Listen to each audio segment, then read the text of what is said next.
I've always been that better safe than sorry type of person, the one who double-checks locks before bed and keeps a first aid kit in the car even though I hardly drive. My friends used to tease me about it, calling me dad mode or paranoid. One Friday night, we all went out. The plan was simple: grab dinner, then head to a club downtown. I was the designated driver. Halfway through dinner, one of the guys suggested we ditch the plan and head to a new bar across town. I checked my phone, pulled up the map, and saw that the route was full of construction zones and back roads I didn't know. My gut twisted. Something about it didn't feel right. So I said, I'll pass. I'll drop you all off if you want, but I'm heading home after dinner.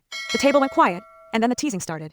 Of course Mr. Safety wants to tuck in early. They laughed, and I laughed with them, but deep down I knew I wasn't changing my mind. After dinner, I dropped them off and headed home. I remember feeling silly, like maybe I was just being uptight. But that nagging voice in my head wouldn't shut up, and I've learned to listen to it. The next morning, I woke up to over a dozen missed calls and texts. My heart dropped. The group had gone to that bar without me. On the way back, the driver, who had been drinking more than he admitted, lost control on one of those dark back roads.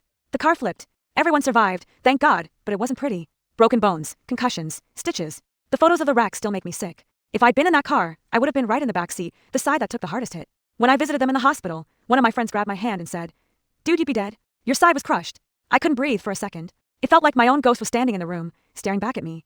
4 weeks after, I couldn't shake it. Every screech of tires, every late-night drive made my chest tighten. I kept replaying that moment at dinner when my gut told me no. If I'd ignored it just to avoid being teased, I wouldn't be here writing this. One roommate tried to joke about it later. "Come on, man, you got lucky. Don't act like you're some fortune teller." I looked him dead in the eye and said, "Paranoia didn't almost save me." It did. He didn't laugh after that. I carried guilt for a while. Survivor's guilt, I guess. My friends were limping around on crutches, paying hospital bills, while I walked away without a scratch. But that guilt slowly turned into gratitude. Gratitude that I trusted myself. Gratitude that I didn't let peer pressure talk me into a grave. Now I don't care if people call me paranoid, uptight, whatever. If my gut says something's off, I listen. Because that night proved to me that better safe than sorry isn't just a cliche. It's survival. So yeah, the decision to go home early made me look lame for 5 minutes. But it saved my life for the rest of my time on this planet. And I'll never apologize for trusting that instinct again.